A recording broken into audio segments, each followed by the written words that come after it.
पाकिस्तान का नाम अल्लाह ने पाकिस्तान क्यों रखा था? तो ये भी तो आपको लोगों के लिए इशारा दिया था, पूरी दुनिया के लिए, कि ये पाकिस्तान है। और ये पे का जो अल्फाज है ना, ये पे जो है पटाटे को बोला जाता है। पटाटे का मतलब यानी ज़मीन के अंदर डूब के फसल करता है। दूसरे जो भी फसलें हैं, दरख्तें हैं, फ्रूट, अनाज, वो ज़मीन से बाहर निकल के करते हैं। ये पटाटा जो है अंदर डूब के करता है, यानी ये निशानी दे रहा है ज़मीन पे जो अल्लाह की जो डूबने वाली मखलूक़ें हैं, इन डूबने वाले मखलूक़ों के ऊपर बोला था कि आप देखो ना, पूरी दुनिया से पूछेगा ना, तो ये दहशतगर्दों का जड़ जो है ये अफ़गानिस्तान और पाकिस्तान के करीब में से इधर से ही ये निकला है। ये इधर के ये ठेकेदारों ने, दीन के ठेकेदार, इन लोगों ने ये इनके जालें बिछाए हैं दहशतगर्दी के।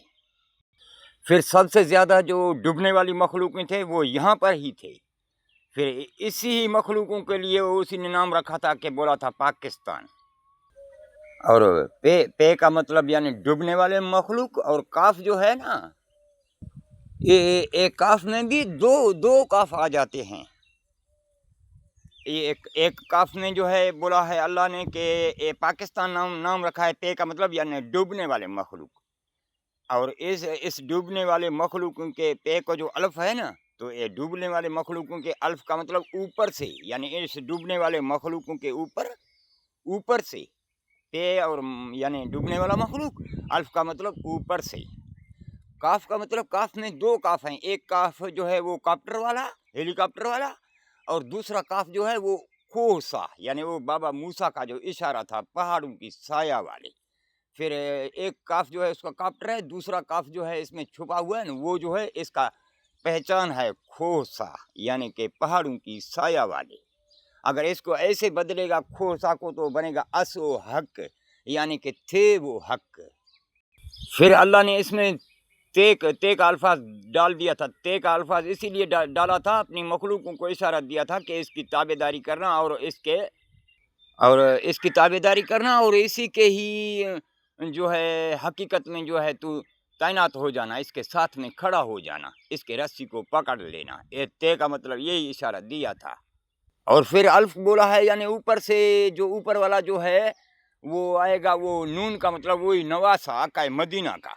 तो वो मैं अभी पहुंचा हूँ, सारी निशानियां भी लेके आया हूँ। अल्लाह ने बोला था कि मैं अर्श में भी आपके लिए निशानियां खड़ा करूँगा और फर्श में भी खड़ा करूँगा। वो मैं पहुंचा हूँ, तो आज तक मुझे पूछने कोई आया नहीं है। और पीके की तरह ये लोग हमें को भगाते रहते हैं। और आका मदीना भी है, तो मशरिक की तरफ मुंह खुला करके अरबुस्तान में बटन खुला करके बैठा करते थे ठंडी ठंडी हवा के लिए।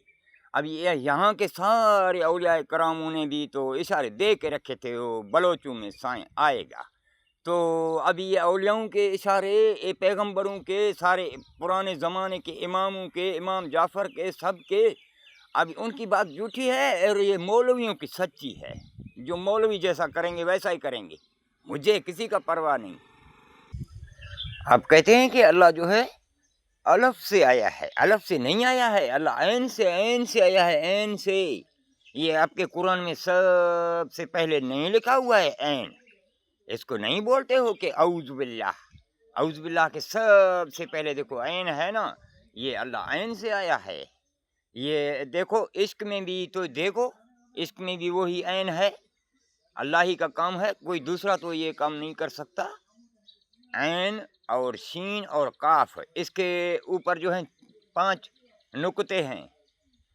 3 शीन के ऊपर हैं, 2 काफ के ऊपर। ये 5 जो है पंतन के आका के घराने का ये जो है ये इश्क उसके घराने से पैदा हुआ है, यानी ये पंतन के घराने से पैदा हुआ है। जैसा कि नाना और बाबा और हम 2 भाई और अम्मा, ये कुरान गवाह है, ये 5 से आया है। चलो ये नुक्ते इसके 5 हो गए, बकाया नीचे से बच गया ऐन और सीन और वाह।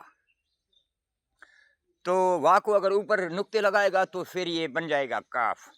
तो देखो कि ऐन वही अल्लाह का बेटा, सीन का मतलब वही साया वाला, और ये काफ कॉप्टर भी है, काफ कॉप्टर भी है। अगर ये परिंदा है, अगर ये ऐसे مر جاتا ہے تو پھر واہ کی طرح دیکھتا ہے، یعنی یہ وہ بھی تمہیں کو نشانی دے رہا ہے کہ وہی پرندہ جو شہادتیں دیتا آ رہا ہے، وہ تو ہم پہنچے ہیں۔